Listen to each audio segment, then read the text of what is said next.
नमस्कार, मी केशव आणि तुम्ही पाहतात बीबीजी न्यूज तुमसर.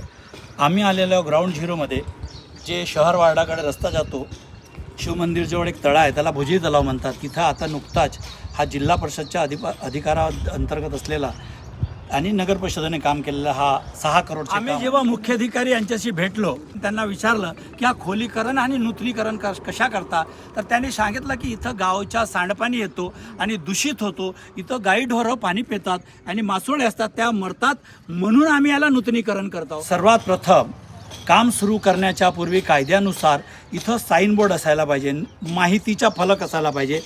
हा कंत्राट कुणाला आहे, कितीचा आहे, कसा आहे, कामाचा उल्लेख काय, ह्या सर्व गोष्टी असायला पाहिजे.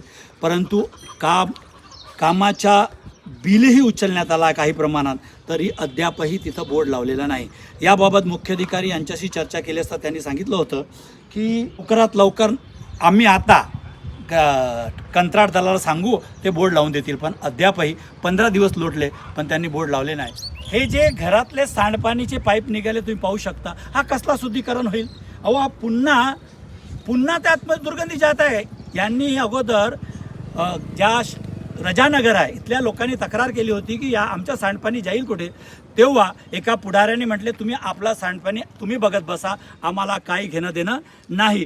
मग जेव्हा दबाव आला तेव्हा म्हटलं की आम्ही तर नाली बनवून देऊ, फक्त काम सुरू होतपर्यंत असं आश्वासन देण्यात आला. परंतु अद्यापही नाली तयार झालेली नाही. आणि बघा, हे सर्व घराचे सांडपाणी पुन्हा त्या तळ्यामध्ये येत आहेत. म्हणजे या तळ्याच्या नूतनीकरण किंवा नवीनीकरण, खोलीकरण हा उद्देश नसून 6 करोड रुपयामधून किती हिस्सा वाटा होईल हा मुख्य. तुम्ही पाहू शकता हे पिचिंग केलेले कशा प्रकारे आहेत.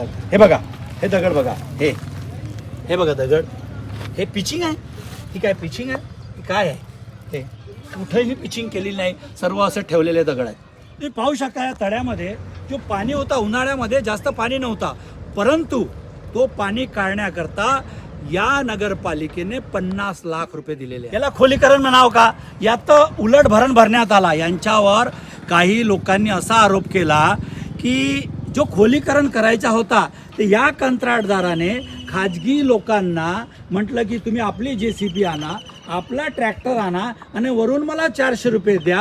आणि इथून राजकीय वर्तुळामध्ये अशी चर्चा आहे, जिल्हा परिषदच्या मालकीचा तलाव असून नगर परिषदेने NOC घेऊन नगर परिषदेने काम करावा आणि पुन्हा 6 करोडचा काम झाल्यानंतर त्यांना परत करावा. असं कधी कुठं होत नाही.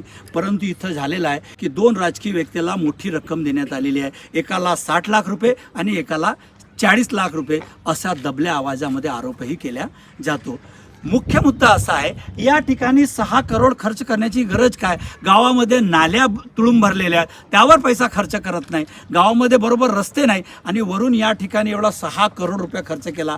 हा सर्व खर्च नुसता अधिकारी, कंत्राटदार आणि पुढारी या सर्वांना विल्हेवाट लावण्यासाठी हा 6 करोड रुपये खर्च करण्यात आलेला आहे. तरी या आजूबाजूच्या लोकांना या कामाने काय सुविधा झाली की त्रास झाला हेही आपण पाहूया. माझ्यासोबत आहेत या तलावाच्या शेजारी राहणारे अजरभाई.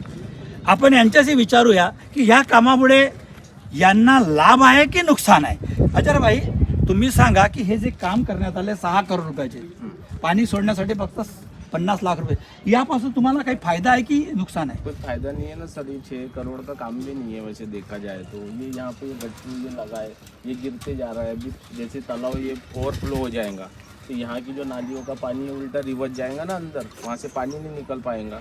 और पहले बात हुई थी कि हम नाली बना देंगे यहाँ से, लेकिन ऐसा कुछ हुआ नहीं है.